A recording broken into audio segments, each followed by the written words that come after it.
जय राधा माधव कुंज बिहारी। जय राधा माधव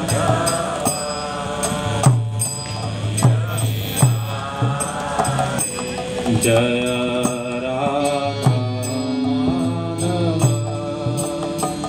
कुंज बिहारी।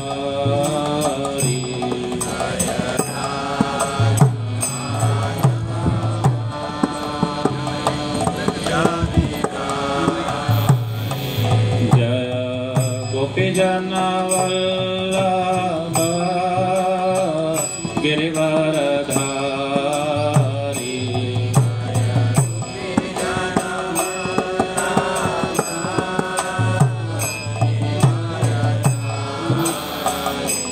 जय गोपीजन वल्लभ गिरिवरधारी।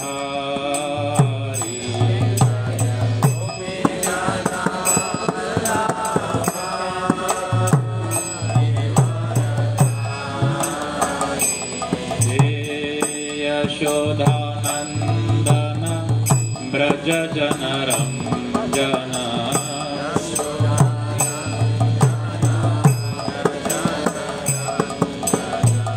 यशोदानंदन ब्रज जन रंजन।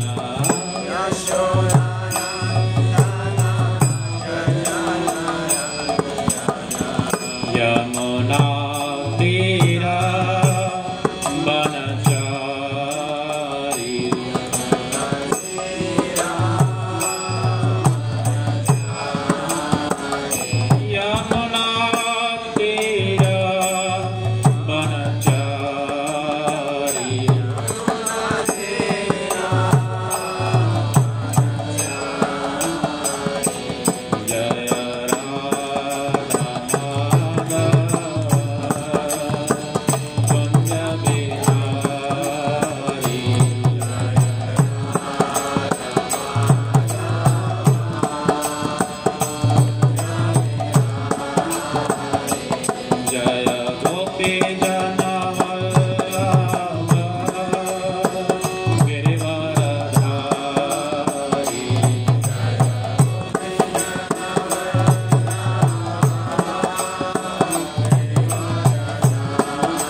हरे कृष्ण।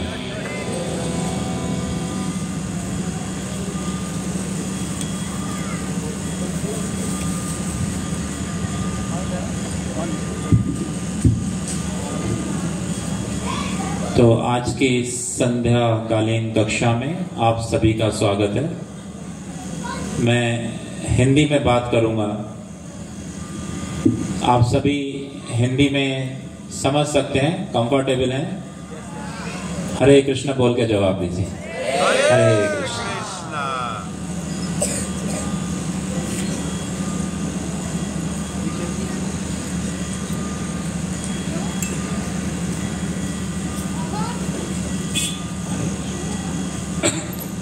तो आज हम यहाँ पर गौर पूर्णिमा के महा उत्सव के बारे में चर्चा करने के लिए इकट्ठा हुए हैं। तो कहाँ से शुरू करें? ये हॉल बहुत बड़ा है। क्या पीछे तक सभी लोग मुझे सुन पा रहे हैं? हरे कृष्ण। हरे कृष्ण जी। हाँ, मुझे ऐसा लगा कि शायद पीछे तक आवाज न जा रही हो। ठीक। तो चैतन्य महाप्रभु जिनको गौरांग प्रभु भी कहते हैं, और उनके बचपन का नाम है निमाय, क्योंकि उनका जन्म नीम के पेड़ के नीचे हुआ था, इसीलिए उनको निमाय कहते हैं। और फिर जब वो थोड़े बड़े हुए तो उनका नामकरण किया गया, इसीलिए उनका नाम हुआ विश्वंबर। और जब उन्होंने संन्यास लिया तो उनको कहते हैं श्री कृष्ण चैतन्य। श्री कृष्ण चैतन्य महाप्रभु नादिया वेस्ट बंगाल जिले में प्रकट हुए। स्वयं भगवान श्री कृष्ण चैतन्य महाप्रभु के रूप में इस पृथ्वी पर, इस धरती पर लीला करने के लिए दोबारा आते हैं। क्यों आते हैं कि उसके कुछ कारण हैं। सतयुग में भगवान अनेक अस्त्र शस्त्रों को लेकर के राक्षसों का वध करते हैं। मुख्य मुख्य अवतार देखें तो नरसिंह देव सतयुग में आते हैं, नाखूनों से हिरण्यकशिपु को फाड़ डालते हैं, मार डालते हैं। त्रेता में भगवान श्री राम धनुष बाण लेकर के आते हैं और रावण जैसे राक्षसों का, असुरों का वध करते हैं। फिर द्वापर में स्वयं श्री कृष्ण और बलराम जी, सुदर्शन चक्र और बलराम जी का हल, इन अस्त्र शस्त्रों से वो अनेक असुरों को, राक्षसों को मारते हैं। क्या आप इन सारी कथाओं को पहले सुन चुके हैं? हरे कृष्ण करके जवाब दीजिए। हरे कृष्ण। लेकिन कलयुग में जैसे ही कलयुग प्रारंभ हो रहा है तो भगवान जानते हैं कि पहले के युगों में असुर, सतयुग में देवता स्वर्ग में और असुर पाताल में, फिर त्रेता में देवलोग एक देश में, असुर दूसरे देश में, जैसे राम जी अयोध्या में हुए और राक्षस लंका में थे, तो देश देश अलग अलग थे, कंट्री अलग अलग थे। फिर द्वापर में एक पिता की संतान असुर और दूसरे पिता की संतान देव, जैसे कौरव और पांडव। लेकिन कलयुग में हर एक मनुष्य के अंदर असुर भी होगा और देवता भी होगा। अब ये हमारे ऊपर है कि हम किसे आगे बढ़ाते हैं। तो भगवान ने वो कृपा करने के लिए सोचा कि अगर मैं कलयुग में भी जाकर के अस्त्र शस्त्रों से इनका वध करूं तो जो अंदर का देवता भी है वो भी मर जाएगा असुर के साथ साथ। इसीलिए कलयुग में मैं कोई अस्त्र शस्त्र नहीं लेके जाऊंगा। तो भगवान का जो अवतार इस कलयुग में है वो चैतन्य महाप्रभु के नाम से विख्यात है, जिन्होंने कोई अस्त्र शस्त्र नहीं उठाया बल्कि अपने नाम को अस्त्र शस्त्र के रूप में दे दिया, कवच के रूप में दे दिया। तो जो भी हरि नाम को लेता है, गाता है, उसके हृदय में या उसके मन में जो असुर है वो स्वतः बाहर चला जाता है, अपने आप बाहर चला जाता है। और उस हरि नाम के प्रभाव से वो भगवान के अवतारों को, स्वयं भगवान को, भगवान की लीलाओं को, गुणों को, कृष्ण के नाम को, कृष्ण के धाम को समझ सकता है, अच्छी तरीके से समझ सकता है। तो हम भी एक बार फिर से हरे कृष्ण महामंत्र को एक साथ कहेंगे। हरे कृष्ण कृष्ण कृष्ण हरे हरे, हरे राम राम राम हरे हरे। तो यहां तक हमने समझा कि भगवान का बार बार पृथ्वी पर आने का उद्देश्य क्या है, क्या लक्ष्य है उनका। वो जीवों को अपने धाम में ले जाना चाहते हैं, पवित्र करके और शुद्ध करके। इसीलिए कलयुग में उन्होंने अपने अवतार के रूप में हरि नाम को उतारा है। ये जो हरे कृष्ण महामंत्र हम ले रहे हैं, इसी को हम हरि नाम कहते हैं। इसको उन्होंने धरती पर उतारा है। जब भी कोई व्यक्ति हमारी परंपरा से जुड़ रहा है तो उस व्यक्ति को यह सोचना चाहिए कि वो बहुत बड़ा भाग्यशाली है। इस पृथ्वी पर कई कई करोड़ लोग हैं, जिनमें से कुछ मुट्ठी भर ही इस द्वार तक आते हैं, भगवान के इस दरवाजे तक आते हैं और हरि नाम को सुन पाते हैं और फिर अपनी जीवा से हरि नाम को गा पाते हैं। जैसे आप सभी लोग गा रहे हैं, हरे कृष्णा कृष्ण कृष्ण हरे हरे, हरे राम राम राम हरे हरे। केवल मेरी आवाज आई, आप लोगों की आवाज नहीं आई। जोर से गाइए, हरे कृष्ण कृष्ण कृष्ण हरे हरे, हरे राम राम राम हरे हरे। तो हमें भगवान किस रूप में मिल रहे हैं कलयुग में? नाम के रूप में, हरि नाम के रूप में। तो नादिया जिले में चैतन्य महाप्रभु प्रकट हुए और वो भगवान के रूप में अपने आप को नहीं रख रहे हैं हमारे सामने, वो भक्त के रूप में रख रहे हैं कि मैं कृष्ण का भक्त हूं, कृष्ण का दास हूं। ऐसा वो अपने आप को हमारे सामने रख रहे हैं। तो नादिया जिले में जब वो प्रकट होते हैं तो उनके बचपन की कुछ लीलाएं हैं जिनको हम यहाँ अभी चर्चा करेंगे। तो चैतन्य महाप्रभु बहुत ही बचपन में, जैसे कृष्ण नटखट हैं, राम जी भी नटखट हैं, तो जय गौर से ही कृष्ण से ही जगन्नाथ। जो चैतन्य महाप्रभु हैं वही कृष्ण हैं और वही जगन्नाथ हैं, जगत के नाथ हैं, जो जगन्नाथपुरी में बैठते हैं। वही राम है, वही हरि है, वही विष्णु है। तो वो बचपन में एक बार अपने एक आंगन में खेल रहे थे तो वहां एक बड़ा विषधर सांप आता है। तो हम लोगों को पता है कि जब जब भगवान अवतार लेते हैं तो बाकी के देवता भी अपने अंश रूप में उनके साथ आते हैं। क्यों? क्योंकि भगवान की लीला में उनको हाथ बटाना है और आनंद लेना है। जब भगवान खेलेंगे तो उन देवताओं को भी, उन ऋषि मुनियों को, साधु संतों को, सभी भक्तों को आनंद मिलता है।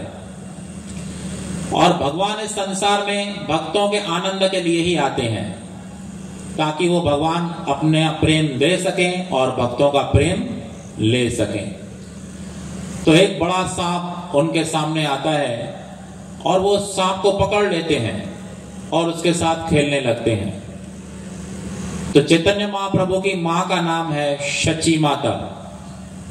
वो शची माता और उनके पिता जगन्नाथ मिश्र, उनके पिता का नाम जगन्नाथ मिश्र और मां का नाम शची माता, ये सब घबरा जाते हैं सांप को देख के और उस सांप को हटाने की कोशिश करते हैं।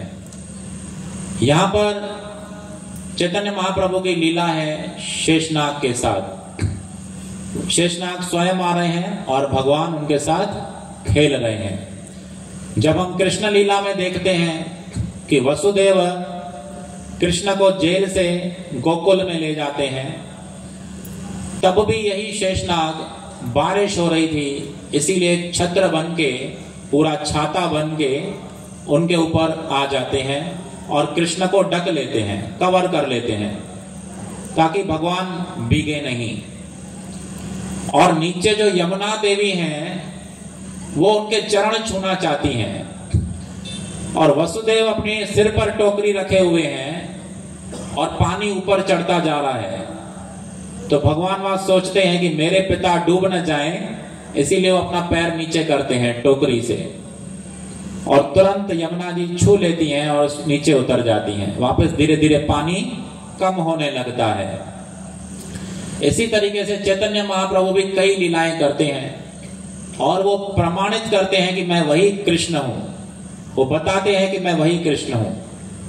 तो उनके जमाने में, चैतन्य महाप्रभु के समय में, एक ब्राह्मण थे जो भगवान विष्णु की बहुत आराधना करते थे और रोज उनको भोग लगाते थे। तो क्या होता है, एक दिन निमाय पंडित, चैतन्य महाप्रभु का बचपन का नाम है निमाय पंडित। निमाय पंडित उनके सामने जाते हैं और जैसे ही ब्राह्मण आंखें बंद करते हैं, भोग लगाते हैं, तो निमाय पंडित उस भोग को खा जाते हैं। तो वो जो ब्राह्मण है जब आंखें खोलता है और देखता है कि निमाय पंडित खा रहे हैं, तो कहता है हाँ हाँ सत्यानाश हो गया, मेरा दिया हुआ भोग इसने खा लिया। तो निमाय पंडित वहां से हंसते हुए भाग जाते हैं। दूसरी दिन वापस ब्राह्मण भोग लगाता है, फिर से निमाय पंडित आ जाते हैं और उस भोग को खा जाते हैं। अब ब्राह्मण का गुस्सा बहुत बढ़ जाता है और वो उनके माता शची माता से शिकायत करता है। तो माता कहती है कि ठीक है, जब आप भोग लगाएंगे तो मैं इसको घर में बंद करके रखूंगी, ऐसा वो कहती हैं। तो निमाय पंडित को घर में बंद करके रखा जाता है जब उधर भोग लग रहा होता है। तो इस तरीके से वो ब्राह्मण एक दो दिन देखता है कि अभी नहीं आया, फिर वो एक दिन रात को भोग लगा रहा होता है और निमाय पंडित देखते हैं कि घर में सभी सदस्य सो रहे हैं। तो वो रात को चोरी छुपे उठ करके वो ब्राह्मण के उस पर पहुंच जाते हैं घर में और वहां सारा भोग खा लेते हैं। ब्राह्मण कहता है ये दुष्ट लड़का मानता नहीं है, मेरे भगवान को अर्पित किया हुआ भोग खा जाता है और बार बार खा जाता है।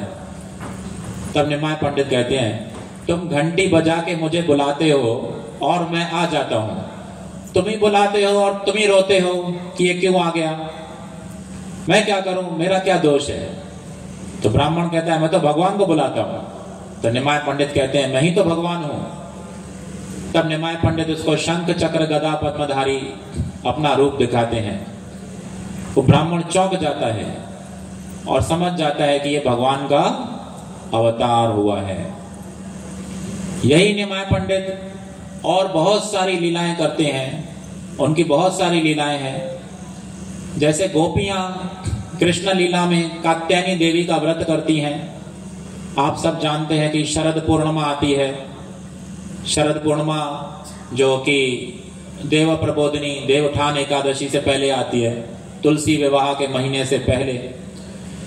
तो कात्यायनी देवी का व्रत गोपियां क्यों करती हैं कि कृष्ण ही हमें पति रूप में मिले। ऐसा नहीं है कि कात्यायनी देवी कृष्ण को दे सकती हैं, लेकिन कृष्ण ही कात्यायनी देवी को शक्ति देते हैं कि आपसे जो भी मुझे मांगे आप उसको मेरी भक्ति दे दो, उसके भक्ति में आने वाली बाधाओं को हटा दो ताकि वो अच्छे से भक्ति कर सके, उसका स्वास्थ्य अच्छा रहे, उसकी सुरक्षा हो, उसके पास धन भी हो। तो हम देखते हैं कि संसार में जो भी भक्ति करते हैं उनके चेहरे हमेशा खिले हुए रहते हैं, क्योंकि उनको टेंशन नहीं होता।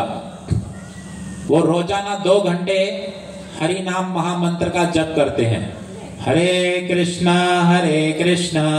कृष्णा कृष्णा हरे हरे, हरे राम राम राम हरे हरे।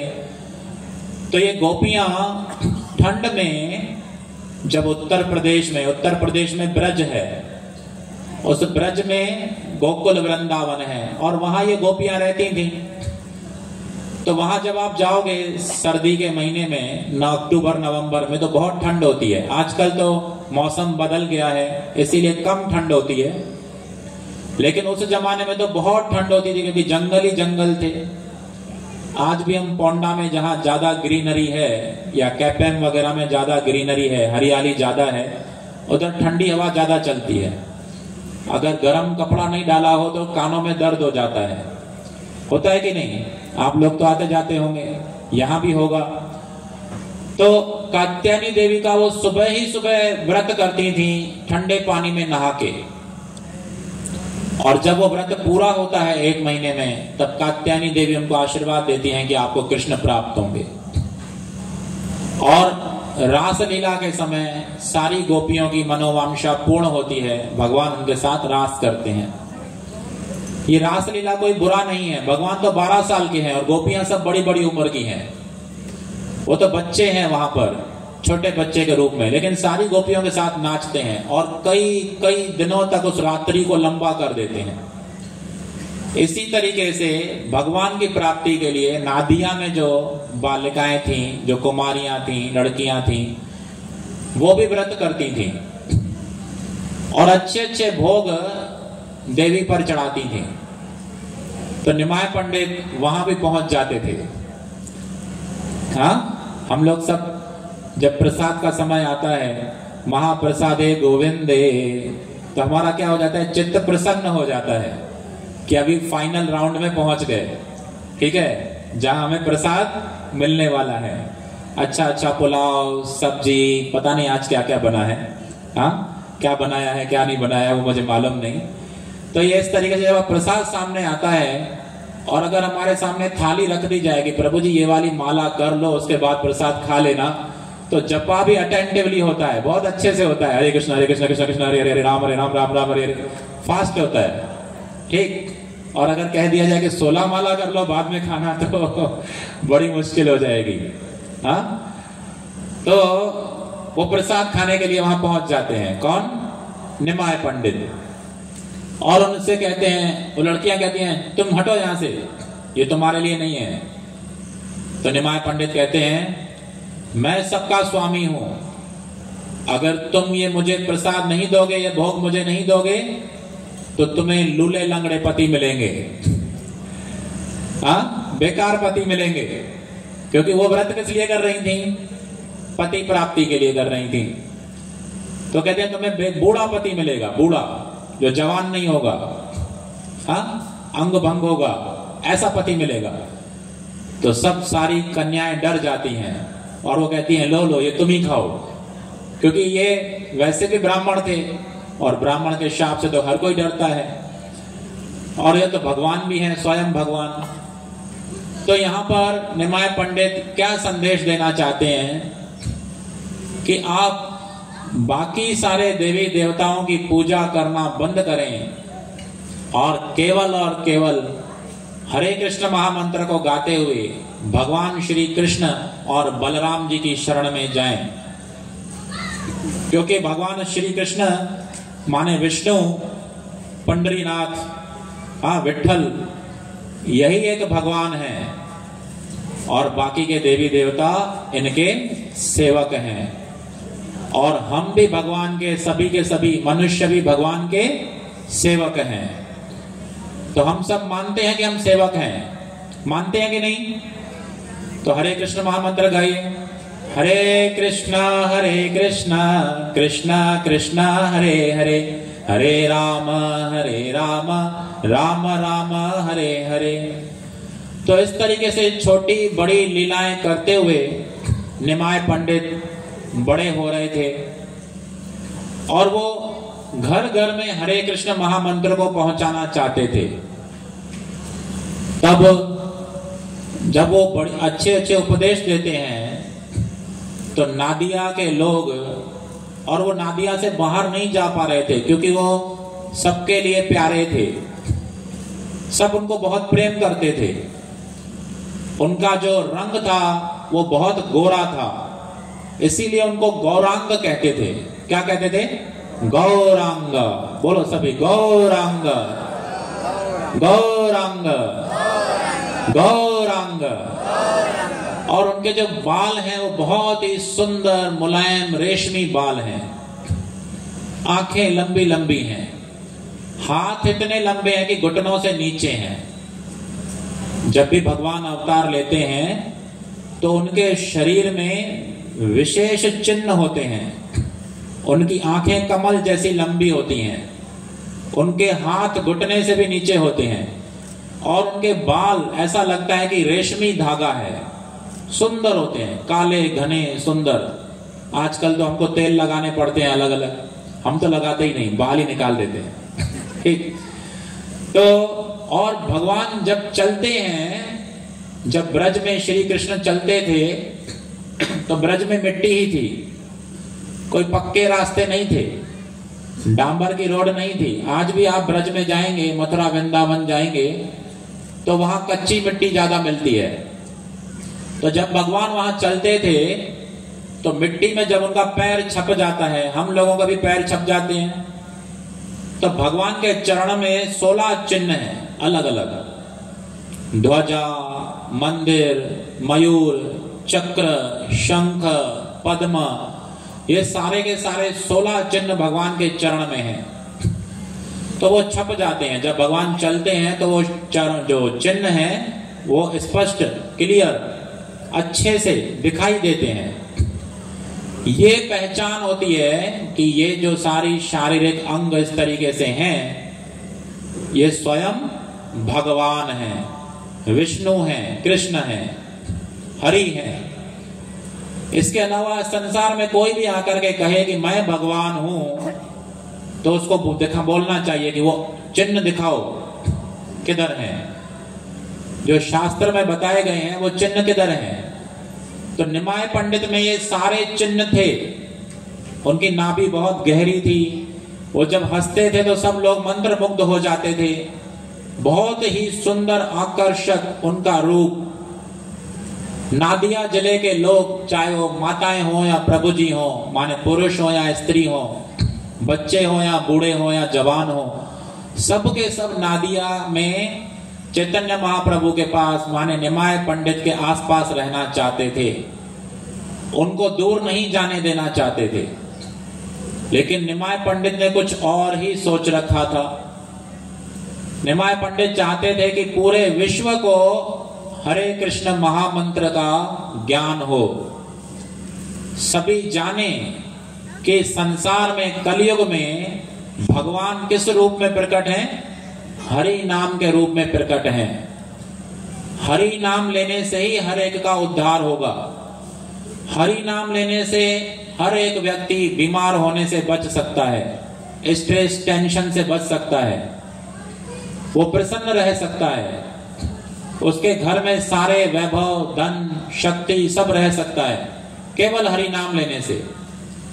हरे कृष्णा कृष्णा कृष्णा हरे हरे, हरे राम राम राम हरे हरे। तो इस प्लानिंग से निमाय पंडित ने सोचा कि अगर मैं इस गांव में ही रहूंगा तो विश्व में हरि नाम कैसे जाएगा, बहुत मुश्किल है, नहीं जा पाएगा। तो निमाय पंडित ने, जब वो बड़े हो रहे थे तो उन्होंने सोचा कि अब मुझे सन्यास लेना चाहिए। क्या लेना चाहिए? सन्यास। तो वे सन्यास लेने के लिए अपनी पत्नी, उनकी शादी हो चुकी थी छोटी उम्र में, 16-17 साल में उनकी शादी हो चुकी थी। तो अपनी पत्नी से, विष्णु प्रिया से वो कहते हैं कि अभी मैं सन्यास ले लूंगा थोड़े दिनों में। और अपनी माता से भी कहते हैं, माता शची से, कि मैं सन्यास लेने की इच्छा रखता हूं, कृपया आप मुझे आज्ञा दें। तो संसार में कोई भी माता नहीं चाहेगी कि मेरा बेटा सन्यासी हो जाए, और वो भी शादीशुदा। अभी तो उसकी उम्र ही कितनी है, छोटा है, अभी उसके भी बच्चे नहीं हुए हैं।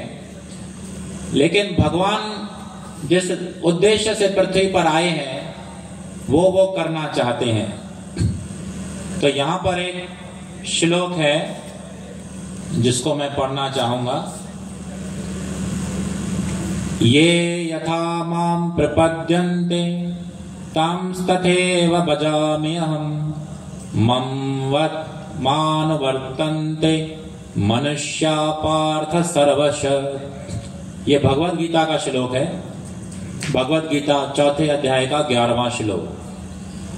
भगवान यहां कहते हैं अर्जुन से कि मेरे भक्त जिस किसी रूप में मेरी शरण में आते हैं, मैं उन्हें उसी के अनुसार पुरस्कृत करता हूं। मैं उनको वही देता हूं जो वो चाहते हैं। हे प्रथा के पुत्र, प्रथा कुंती महारानी का नाम है। हर भारत में हम देखते हैं कि जब कोई लड़की शादी करके दूसरे घर में जाती है तो उसका नाम बदला जाता है। माँ के घर में एक नाम होता है और ससुराल में दूसरा नाम होता है। तो प्रथा है उनके माँ के घर में और कुंती है उनके ससुराल में। तो कुंती के जो पुत्र हैं उन्हीं को प्रथा पुत्र भी कहा गया है, पार्थ। प्रथा का पुत्र होने के कारण अर्जुन का एक नाम पार्थ भी है। तो भगवान कह रहे हैं, हे प्रथा पुत्र, सारे लोग सभी प्रकार से मेरे पथ का ही अनुसरण करते हैं। माने स्वयं भगवान जो करेंगे वही संसार के बाकी लोग भी करेंगे। इसीलिए निमाय पंडित ने सोचा कि अगर मैं हरि नाम कीर्तन को करूंगा तो बाकी के प्रजा भी हरि नाम कीर्तन करेंगे। अगर मैं घर गृहस्थी को ज्यादा महत्व दूंगा तो सारा संसार घर गृहस्थी में ही फंसा रहेगा, वो संसार घर गृहस्थी से निकलने की नहीं सोचेगा। इसीलिए मैं हरि नाम का उपदेश करने के लिए अपना घर छोड़ के बाहर निकलूंगा, और बाहर निकलने को कहते हैं सन्यास। तो चैतन्य महाप्रभु निकलते हैं सन्यास लेने के लिए। वो कटवा पहुंचते हैं और वहां सन्यास लेते हैं। हकीकत में वो वृंदावन के लिए निकले थे, लेकिन उनके भक्त उनको घुमा फिरा के नादिया के आसपास ही रखना चाहते थे, तो उनको शांतिपुर ले आते हैं। शांतिपुर से वो कटवा जाते हैं और वहां सन्यास लेते हैं। तो जब वो बाल निकलवाते हैं तो जो नाई है वो बाल निकालने में डरता है, कांपता है कि मैं इनके इतने सुंदर बालों को कैसे निकालूं। महाप्रभु के बाल बहुत सुंदर थे, जैसा अभी हमने सुना। भगवान की आंखें, भगवान के हाथ, भगवान के चरण, उनके बाल, ये इत्यादि बहुत बहुत सुंदर होते हैं। तो इन सबको कोई भी व्यक्ति भंग नहीं करना चाहेगा।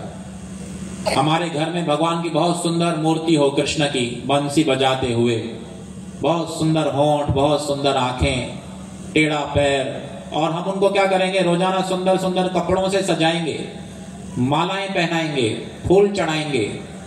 हाँ, अभिषेक के समय भी हम कोशिश करते हैं कि भगवान की मूर्ति किसी तरीके से खराब न रह जाए। तो जब भगवान प्रत्यक्ष थे तो उस समय लोग कैसे चाहते कि इनके बाल निकल जाएं? नहीं चाहते थे। वो भगवान के प्रत्येक अंग से प्रेम करते हैं, प्रत्येक अंग से, उनके चरणों से, उनके मुख से, उनके हाथों से, हाँ, उनके बालों से, सबसे वो प्रेम करते हैं। इसीलिए वो वहां सब रो रहे हैं कि क्यों निमाय पंडित अभी ये सन्यास लेने जा रहे हैं। अभी तक उनका नाम चैतन्य महाप्रभु नहीं हुआ था, सब उनको निमाय पंडित ही कहते थे, विश्वंभर कहते थे। लेकिन चैतन्य महाप्रभु इतना कठोर कदम क्यों उठा रहे हैं? ताकि सारी जनता का कल्याण हो। और सारी जनता, उस समय भी भारत में सन्यासियों का बहुत आदर सम्मान हुआ करता था। सन्यासी जो भी सारे समाज को कहता है, बाकी सभी लोग, सामाजिक लोग उस बात को मानते हैं। आज भी हमारे देश में सन्यासियों का बहुत ही सम्मान होता है, ब्राह्मणों का, वैष्णवों का, साधुओं का, महात्माओं का, सन्यासियों का। तो ये लोग जो बात कहते हैं, बाकी प्रजा उस बात को मानती है। यही सोचकर चैतन्य महाप्रभु ने अपनी सन्यास लीला को रचा था कि मैं सन्यास लूंगा और बाकी सब लोग, जब मैं हरे कृष्ण महामंत्र को फैलाऊंगा तो बाकी के सारे लोग हरे कृष्ण महामंत्र को गाएंगे। हम देखते हैं कि बाकी युगों में ये सुविधा नहीं है कि हम भगवान के नाम को गाएं और भगवान को प्राप्त कर जाएं। काफी शोर है इधर। हम भगवान के नाम को गाएं और भगवान को प्राप्त कर जाएं, ऐसी सुविधा नहीं है। सतयुग में हम देखते हैं कि कई कई हजारों सालों तक तपस्या करनी पड़ती है। त्रेता में बहुत बहुत बड़े बड़े यज्ञ करने पड़ते हैं, और द्वापर में बड़े बड़े मंदिरों को बनवा के भगवान की अर्चा, विग्रह, नियम आदि, व्रत आदि करने पड़ते हैं। लेकिन कलयुग में वो सारी की सारे साधन केवल और केवल हरि नाम को गाने मात्र से मिल जाते हैं, जिसकी स्थापना स्वयं चैतन्य महाप्रभु ने की। कली समतरण उपनिषद, कली समतरण उपनिषद में ये दो वाक्य, दो लाइनें बोली गई हैं। हरे नाम हरे नाम हरे नामेव केवलम, कलो नास्तेव नास्तेव नास्तेव गतिर अन्यथा। केवल हरि नाम, केवल हरि नाम, केवल हरि नाम। हरे नाम, हरे नाम, हरे नाम केवलम। केवल हरि नाम, केवल हरि नाम और केवल हरि नाम। कलयुग में नास्तेव नहीं है, नास्तेव नहीं है, नास्तेव नहीं है, गतिर अन्यथा। माने जिसको भी जीवन में मुक्ति चाहिए, परम सिद्धि चाहिए, माने भगवान के घर में वो जाना चाहता है, इस संसार में जन्म और मरण के चक्र से छूटना चाहता है, बार बार यहाँ दुख भोगने के चक्र से छूटना चाहता है, उसको क्या लेना है? केवल और केवल हरि नाम, हरि नाम और हरि नाम। भारतवर्ष में और भी महान महान संत हुए जिन्होंने इस हरि नाम का ही प्रचार किया। क्यों? क्योंकि स्वयं भगवान ने कलयुग में आकर के चैतन्य महाप्रभु के रूप में इसकी स्थापना की है, हरि नाम की। तो हमें भी क्या करना चाहिए? अधिक से अधिक, आप सब लोग यहाँ पर कई लोग पहली बार आए हैं, मुझे बताया गया कि कई लोग हैं जो यहाँ पर पहली बार आए हैं, इसीलिए मैं इस कथा को ज़्यादा गहराई में न ले जा करके आप सबको केवल एक ही संदेश श्री भगवान का, चैतन्य महाप्रभु का और नित्यानंद प्रभु का ये संदेश बार बार देना चाहूँगा कि आप केवल और केवल हरि नाम और हरि नाम और हरि नाम करें। हरे कृष्णा कृष्णा कृष्णा हरे हरे, हरे राम राम राम हरे हरे। क्या 5 मिनट और अभी कंटिन्यू? ठीक है, तो हम चैतन्य महाप्रभु की एक और लीला को सुनेंगे जहां चैतन्य महाप्रभु स्वयं कृष्ण हैं, वहीं नित्यानंद प्रभु स्वयं बलराम जी हैं। तो हम यहाँ देख रहे हैं, जब आप लोग दर्शन करने ऊपर आएंगे तो इस तरफ चैतन्य महाप्रभु हैं और उधर नित्यानंद प्रभु हैं। तो नित्यानंद प्रभु भी चैतन्य महाप्रभु के समान ही दिखते हैं। कृष्ण और बलराम दोनों समान दिखते हैं, केवल अंतर क्या है कि कृष्ण पीले कपड़े पहनते हैं और बलराम जी नीले कपड़े पहनते हैं। कृष्ण काले हैं और बलराम जी गोरे हैं, लेकिन चैतन्य महाप्रभु लीला में दोनों ही गोरे हैं। तो नित्यानंद प्रभु नीले कपड़े पहनते हैं और चैतन्य महाप्रभु पीले पहनते हैं। यहाँ दोनों को लाल पहना दिए, ठीक, अंतर नहीं रखा गया दोनों में यहाँ पर कोई अंतर नहीं रखा गया, कपड़े का भी अंतर नहीं रखा गया। तो नित्यानंद प्रभु जो भगवान के पार्षद हैं और उनके साथ हमेशा हर जन्म में रहते हैं, जैसे विष्णु के साथ अनंत शेष होके रहते हैं, राम जी के साथ लक्ष्मण होके रहते हैं, कृष्ण के साथ बलराम होके रहते हैं, वहीं चैतन्य महाप्रभु के साथ वो नित्यानंद प्रभु के रूप में रहते हैं। तो नित्यानंद प्रभु भी चैतन्य महाप्रभु के उस मिशन को, आंदोलन को, हरि नाम संकीर्तन आंदोलन को आगे बढ़ाते हैं उनकी आज्ञा से। तो वो सोचते हैं कि मैं सामान्य लोगों को तो हरि नाम दूंगा ही, पर जो बहुत ही पापी हैं उनको सबसे पहले दूंगा। तो उस समय उड़ीसा में उधर 2 बहुत ही असुर थे जो बहुत ही दुष्ट व्यक्ति थे। एक का नाम था जगाय और दूसरे का नाम था मदाय। आप लोगों ने, जो पुराने हैं आप में से भक्त, उन्होंने ये कथा सुन रखी होगी। तो जगाय मदाय ने ऐसा कोई पाप नहीं था जो दुनिया में न किया हो। जगाय मदाय अगर मिल जाएं तो उनसे ये मत पूछो कि आपने क्या क्या पाप किए हैं, उनसे ये पूछो कि आपने क्या पाप नहीं किए हैं।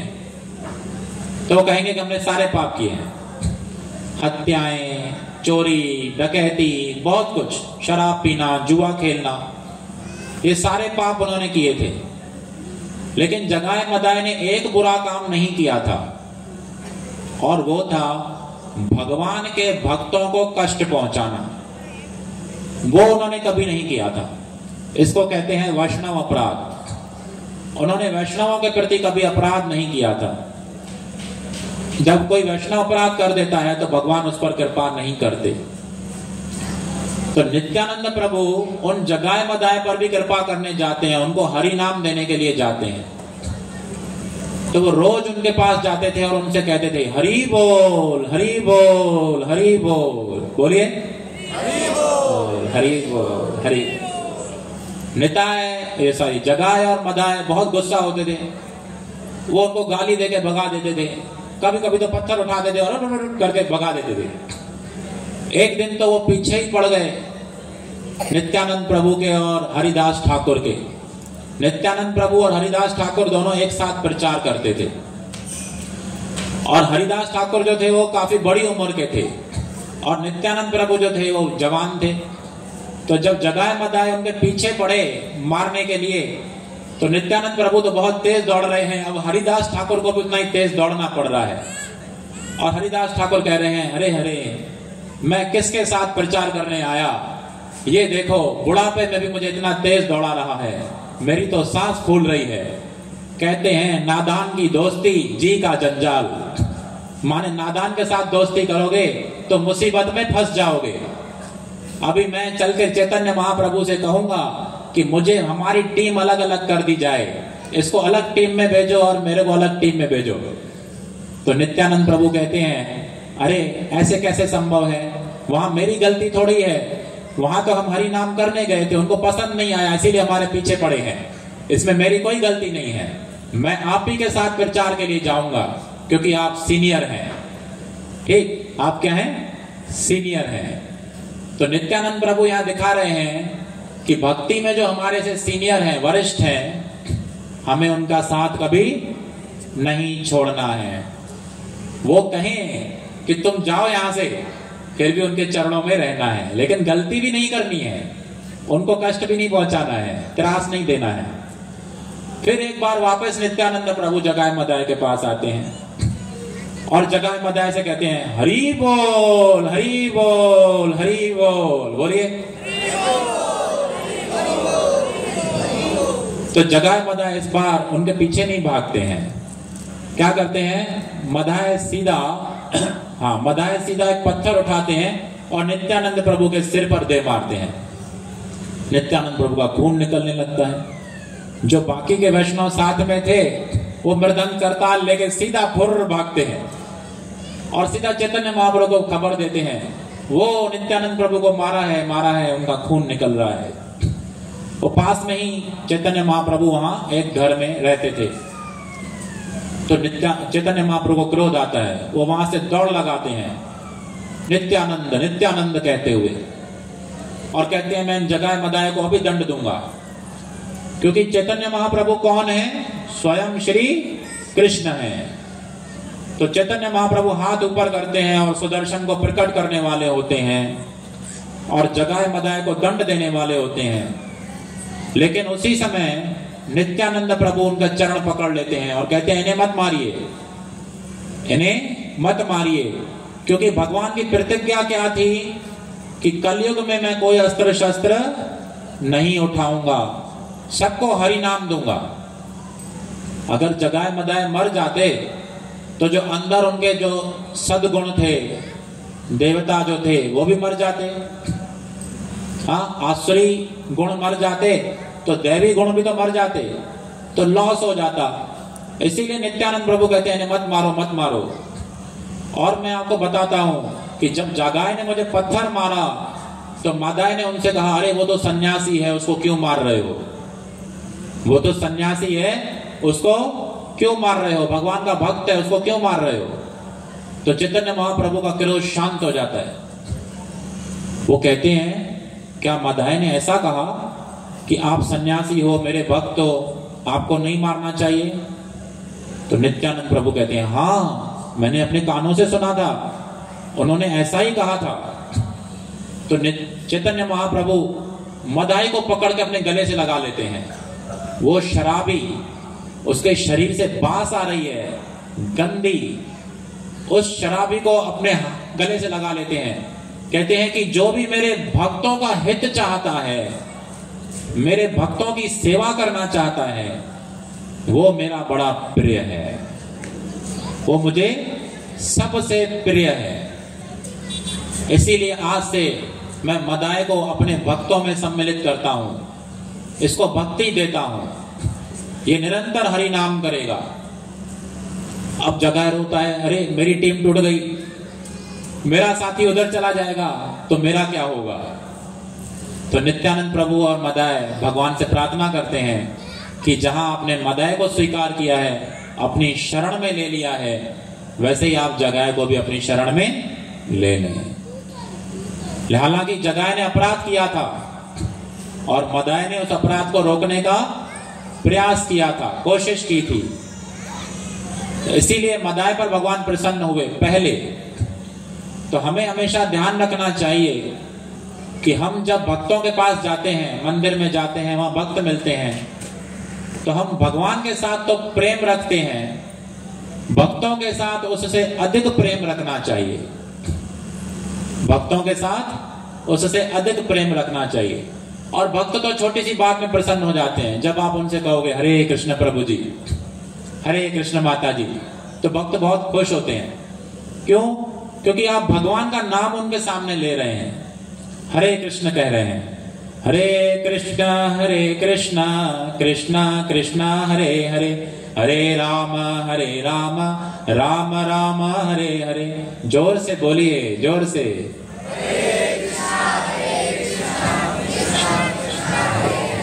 हरे राम हरे।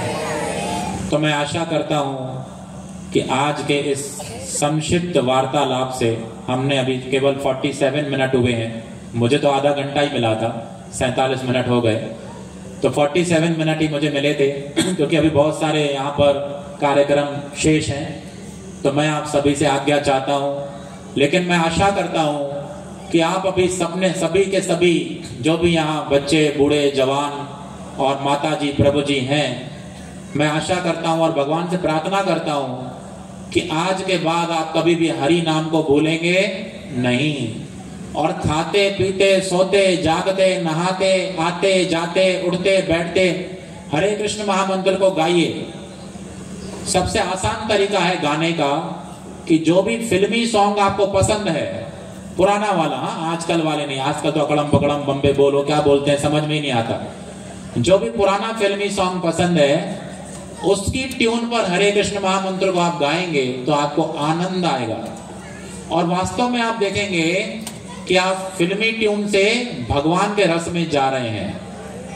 ठीक, तो कृपया ऐसा करके देखिएगा, ये एक्सपेरिमेंट कीजिएगा घर में और हरे कृष्ण महामंत्र को गाइएगा। हरे कृष्ण कृष्ण कृष्ण हरे हरे, हरे राम राम राम हरे हरे। श्री चैतन्य महाप्रभु की जय, नित्यानंद प्रभु की जय, श्रील प्रभुपाद की जय, अनंत कोटि वैष्णव वृंद की जय।